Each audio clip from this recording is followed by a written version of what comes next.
अक्सर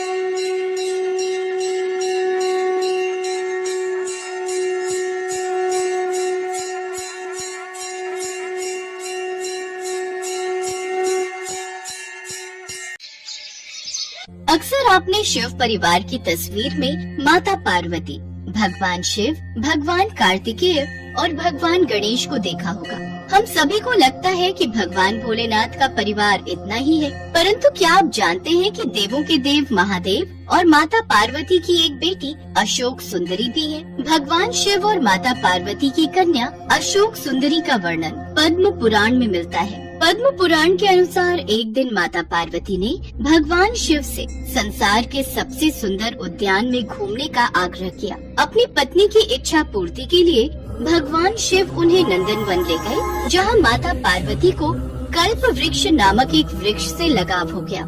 स्वामी, यहाँ का वातावरण कितना सुखद है, हर तरफ हरियाली ही हरियाली है। स्वामी, वह वृक्ष कितना सुंदर है, अद्भुत। देवी, ये कल्प वृक्ष है, इच्छा पूरी करने वाला वृक्ष। क्या यह वृक्ष सभी इच्छाओं को पूरा कर देता है प्रभु? हाँ देवी पार्वती, ये कल्प वृक्ष सभी इच्छाओं को पूरी करता है। स्वामी, हम इस वृक्ष को कैलाश ले चले? मुझे यह वृक्ष बहुत प्रिय लगा है, अलग सा लगाव हो गया है इस वृक्ष के साथ। जैसी तुम्हारी इच्छा देवी पार्वती। माता पार्वती उस वृक्ष को अपने साथ कैलाश ले आई और एक उद्यान में स्थापित कर दिया। एक दिन माता पार्वती अकेली ही अपने उद्यान में भ्रमण कर रही थी। भगवान भोलेनाथ अपने ध्यान में लीन थे। माता पार्वती को अकेलापन महसूस होने लगा। अकेले बिल्कुल भी मन नहीं लगता। कार्तिकेय और गणेश भी अपने अपने कार्यों में व्यस्त रहते हैं। भगवान भोलेनाथ तपस्या में लीन है। अपना अकेलापन दूर करने के लिए मैं क्या करूं? काश मेरी एक पुत्री होती जिससे मैं ढेर सारी बातें करती, पर मेरी इच्छा कैसे पूरी होगी? तभी माता पार्वती को भगवान भोलेनाथ की कही हुई बात याद आई। महादेव ने कहा था कि यह कल्प वृक्ष सभी इच्छाओं को पूरा करने वाला है। यदि मैं इस कल्प वृक्ष से अपने लिए एक पुत्री मांगूं, तो क्या यह मेरी इच्छा को पूरा करेगा? माता पार्वती ने कल्प वृक्ष के समीप बैठकर एक पुत्री की इच्छा व्यक्त की।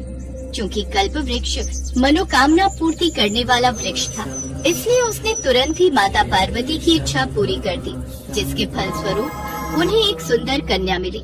वह दिव्य कन्या देखने में बहुत सुंदर थी। माता पार्वती ने उस सुंदर कन्या को अशोक सुंदरी कहकर पुकारा। मेरी पुत्री, मेरी अशोक सुंदरी, तुम्हें पाकर मैं बहुत प्रसन्न हूँ। हे कल्प वृक्ष, तुम्हारा बहुत बहुत धन्यवाद।